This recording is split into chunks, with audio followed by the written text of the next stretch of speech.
Hello and welcome to Epika World's update for Epika Immersive Bible. Today is January 7th of 2025. We're excited to show you some of the new functionality we have created. My name is Nick Dolia. With me is Nelson Saba, my partner, and we'll walk you through the latest updates from Epika Worlds. So let's jump over into the screen.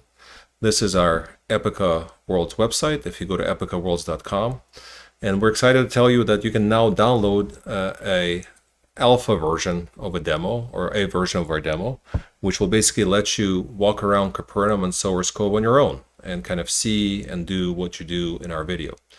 So to do that, you go to products page, and after you click on products, you scroll all the way down. We didn't make it prominent yet. We don't want to have a super wide release, but if you keep scrolling all the way down, there'll be a link right here. Download demo version.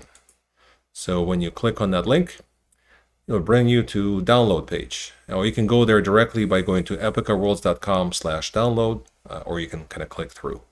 There is a small YouTube video that we've created to kind of teach you how to walk around the demo. But if you keep scrolling down, there's the download now section, and this is where you can click and download the version of Epika Bible, kind of showing you our demo as to what it looks like. So when you're done downloading, you'll be able to launch it, and this is what it will look like. So Nelson, can you walk us through kind of the new interface we're thinking about and the new functionality of Epika? Yes, and this is a work in progress. We are, as we develop the product, we are constantly updating the product, and we'll let you know when there is a new update, but just make sure you're looking at something that is in development right now, but is already at a point that we feel that it's shareable, so you can see what we're doing. In Epika, actually, in the latest version, we have a search field there underneath Epika that allows you, that asks you, how can I help you today? Because one of the central notions of Epika is that we want Epika to make the Bible relevant to your life and create this habit of constantly using Epika through its AI interface to help you with whatever interests you have that somehow relates to the message of the Bible. The three main lenses or features of Epika are, in the center, the Bible itself, where you can actually explore the whole Bible according to the order of the books of the Bible. And we make sure to organize all the books of the Bible in their, what we call canonical groups, and have the entire Bible right in front of you. So it kind of helps you get an idea for what, the structure of the Bible is. And we also have the Atlas, which is, again, the Bible, but organized geographically. You can go to the places where the story happened and watch or listen or read the Bible in the locations where the events took place. So today you can click on the Atlas, but it's not going to be fully functional. It's just a demo. So we have Google Earth come up, but realistically, I wouldn't even advise to click on Atlas at this time. Yeah. Timeline is also not really functional yet. So realistically, in this demo, we're going to be covering the Bible, and specifically Mark chapter 4. But the timeline is important because it gives you a perspective of the stories of the Bible over time, chronologically organized, not organized according to the books. The books sometimes are not even chronological within a single book. But that's the idea. In the future, once this is all built out, you can basically click on any one of those three and have kind of interaction with the Bible, either through geography, through the Bible itself, or through history or the timeline. You can jump around. This is kind of what makes it powerful, immersive media. You can kind of understand the time, the place, and the Bible itself. And when you are in the Bible, you can also say, okay, when did that happen? And you can go to the timeline and see what the period was. Or where did that happen? And you can go to the Atlas and explore the locations where the events took place. So it's all integrated. And the buttons on the bottom are not really functional yet, but you can see here we'll have AI guide, and that's kind of what Nelson was talking about. You'll have artificial intelligence to use to walk you around the Bible. The whole user experience, we want to be AI driven. I mean, you can move the mouse and click around, but a lot of times you don't want to or don't remember how to use the interface. You may just ask for whatever you want. Can you take me to Capernaum? And so on. We always talk about Epika as a platform, So as we create all these beautiful assets, such as recreate the city of Capernaum, a pastor or a small group leader or someone who wants to communicate their message about Capernaum can go to Capernaum, create their own message, and record that message, and that message would be available through the what we call the Epika marketplace. If you click on discover, you would then be able to explore all of the different content there is that may interest you. The ones that you decide to take would be your journeys. That's what the center one is, my journeys. And they could be, for instance, a reading series that we offered on Advent before Christmas or before Easter, whatever. I mean, those that you of the ones you discovered that you decide to take, you can then take them and they go to my journeys. Create is actually you got inspired by an experience you had. You want to create your own to share with your friends, and then share naturally is whatever you created you can share. So this is kind of like a little bit of a workflow that we encourage people to go through. Use the AI, discover areas of interest that we have content, take those journeys that you liked, create your own content, share your own content. And I just want to remind everybody, we have a couple of other videos on our YouTube channel, Epika Bible or at Epika Bible. And this is where you can see kind of the idea behind Epika and our business plan, which we're not really going to cover in this video. Also some of the stories we cover and even watch Parable of the Sower. But kind of for production update, we'll focus on Mark chapter 4 and Parable of the Sower. That's what we're working on, and the city of Capernaum and Sower's Cove. That's kind of what we built for the demo. So if you click on the Bible, you can then click on Mark, and realistically, you can't really click on anything else. But if you click on Mark chapter 4, this is the parable of the sower. And this is kind of what the interface will look like. Obviously, it will change and kind of shows you the idea of functionality, where you can read the Bible, but there are additional resources that come in the Bible. So for example, if we click on this yellow plus, this will show you key locations in Mark chapter 4. Can you talk a little bit about the key locations? Yeah, I mean, anywhere you are in the Bible, you will be able to find the key places for that event or that chapter or even that book. You'll be able to find the key people, all the main people that participate in the story, the essence of the message, and also life applications of that message.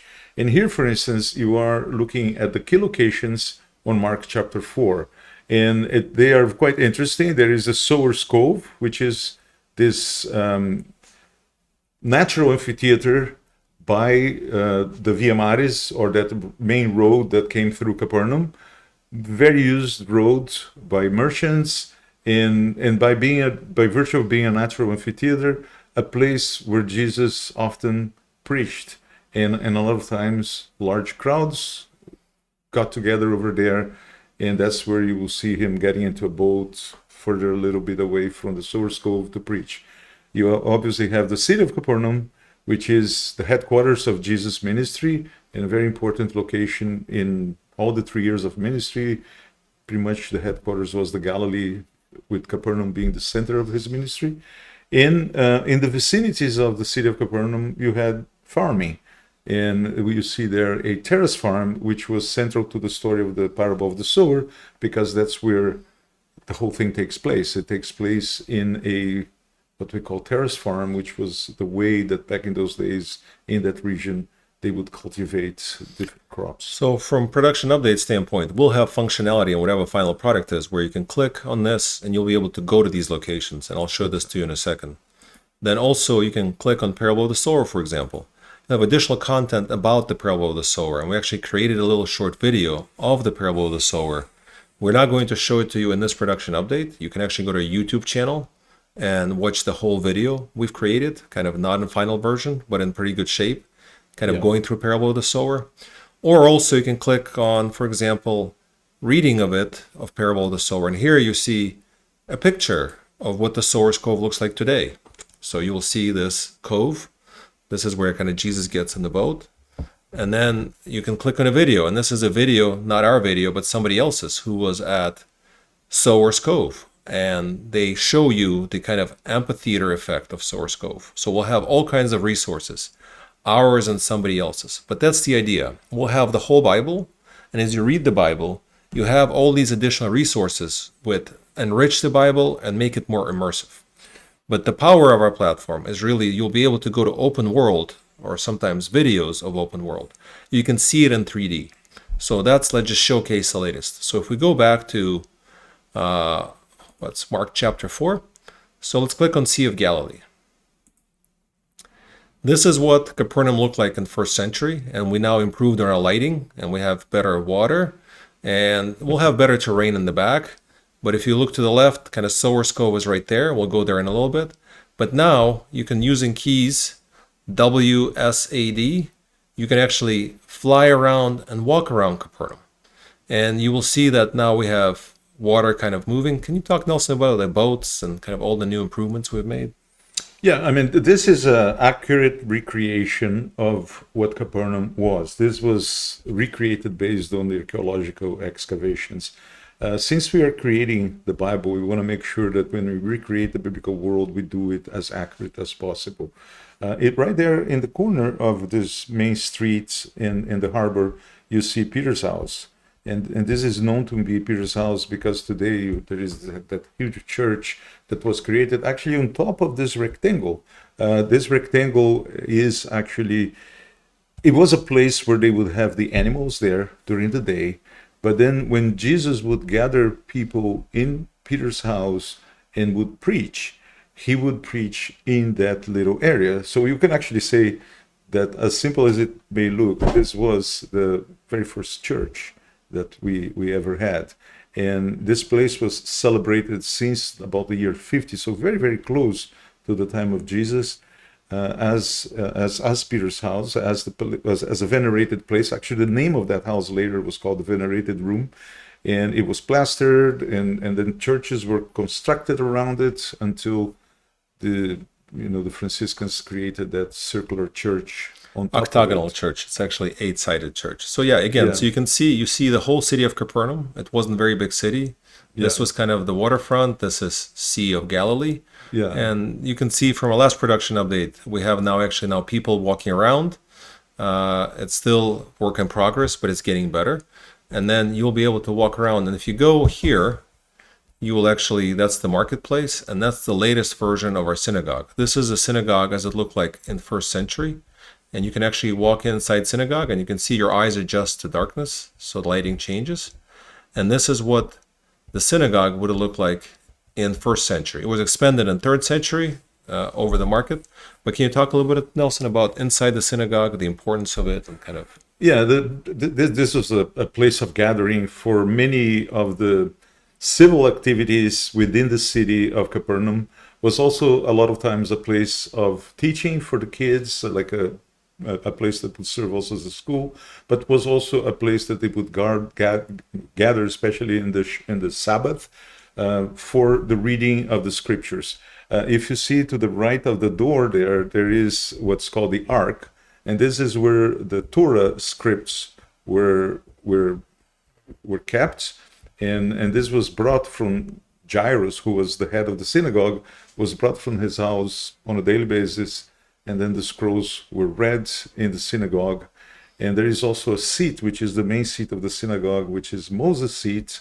But the seats that were used by the congregation were the seats that were around the wall. There we go. Maybe the light is playing. There we go. We can see the seat a little better. Look to the left, you will be able to see the seats all the way at the end. The seats, okay. Yeah, here, so you see the people. The bench seats. The bench seats. Yeah, and those bench seats is where the people would sit and listen to the reading of the scriptures. So synagogue now is in much better shape. Lighting works better. We're using Unreal 5.4 engine, which is the latest version of Unreal Engine, the one used for video games.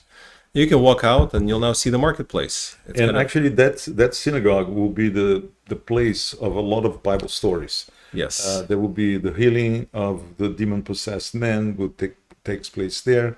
There will be the healing of the man with the withered hand also in there. So those are very central places. And then there is the marketplace, yes. And that's part of the reason why we picked to build Capernaum first, and we're intending to move to Jerusalem next, is because a lot of stories happen in Capernaum. Yeah, a lot of this is one of the important things I think to explain. We go through the trouble of creating the whole city and you have many benefits with that. One is the free roaming. You can explore, you can enter different rooms, different houses, and find different experiences of the stories that happen in those places. Right next to the synagogue is the house of Jairo, and that is a very important house because that's where the girl that was dead was resurrected by Jesus.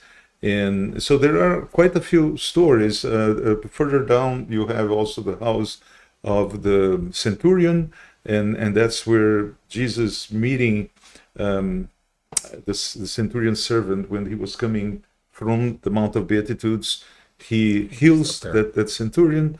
Mount of Beatitudes is right down a little bit further to the east. So all of these locations will be used in numerous times to tell different stories, and also for you to explore the city, and by exploring the city, learn about the culture of the city and all the different aspects of that culture that are relevant to understanding the Bible.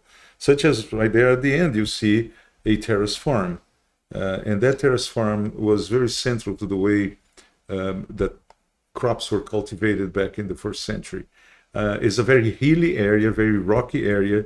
So what they would do, they would create this like steps where they would fill the steps with good soil, and those areas of good soil would be used for the crop. We'll still have the production. The good Yes. soil is the area that's kind of We will explain this muddy. area later Yeah. on when we talk about the But that's story. kind of the actual idea. story. We built the whole set, and now we have that. And also you can hit M for map.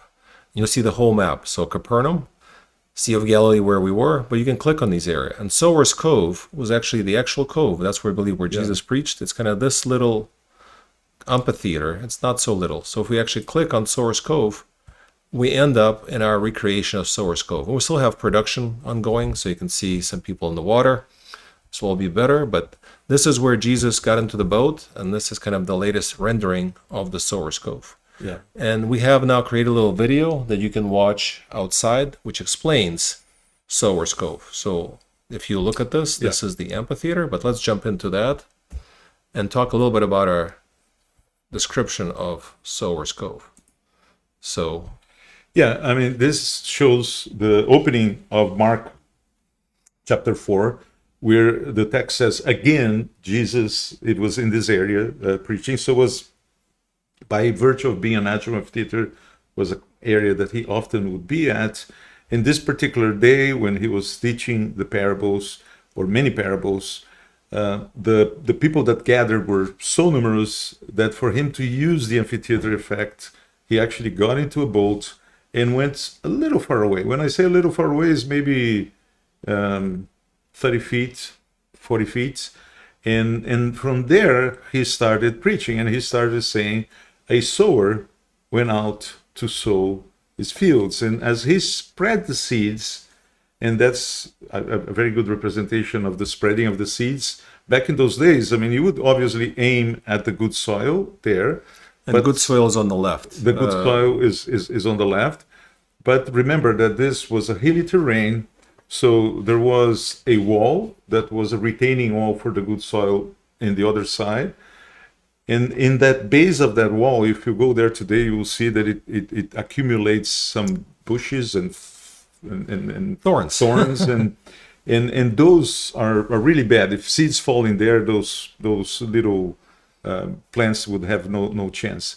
Some fall in the path, which obviously that would not be a good place for them. And you will see that there are few pools of shallow soil. Here. So this is where the path transitions to good soil. And actually, I think the next slide shows the shallow pools of soil. This is the transition between the bedrock of the path and the good soil.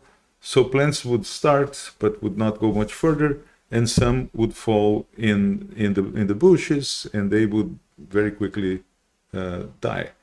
And the ones because they would be suffocated by all the bushes around them, and then others would fall in the good soil, and those are the ones that would multiply and give great crops.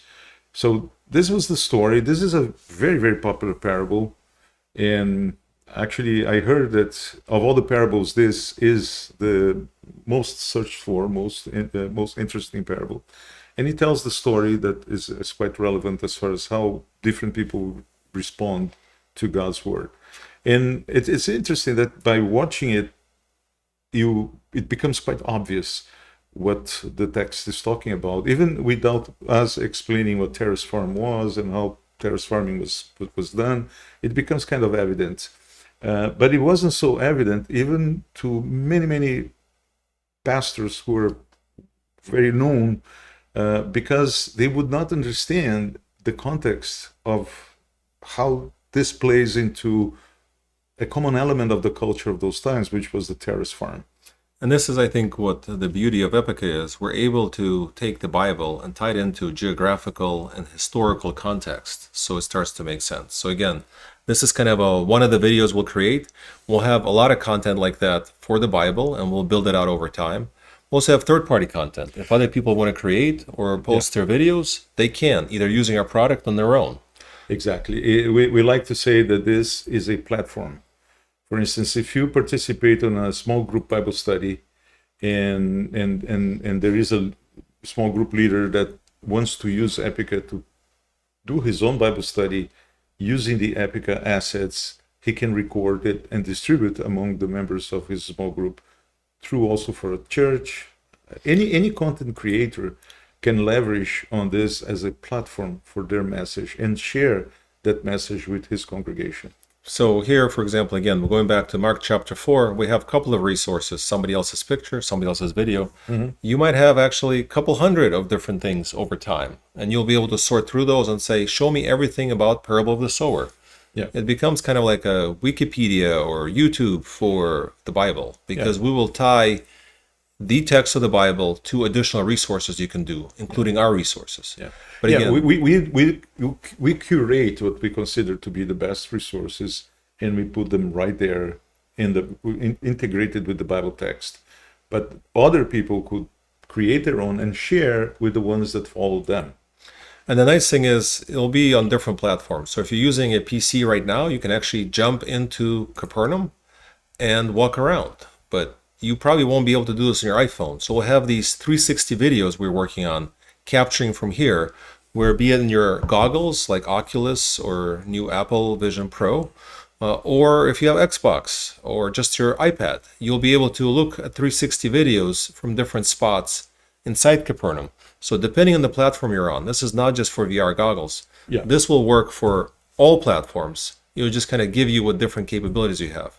But today on a PC, you can actually walk around and see what Capernaum would have looked like in first century. Yeah.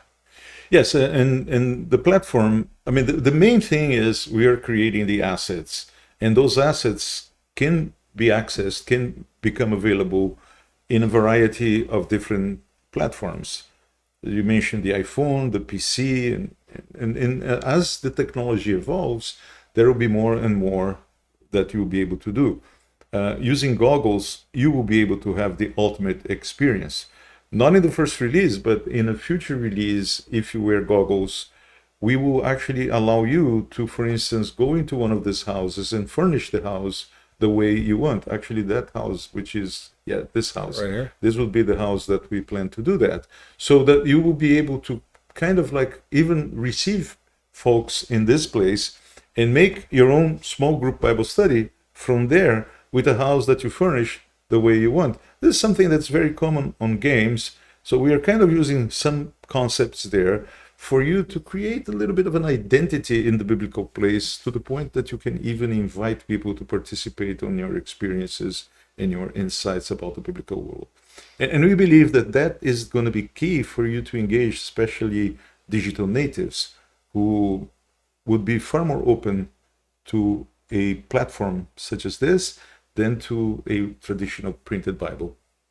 So this pretty much concludes our production update. We want to thank you all for joining. If you're interested in learning more, please leave a comment on our YouTube channel or reach out to us. Or if you'd like to partner with us, we always welcome partners and new ideas as we build Epika.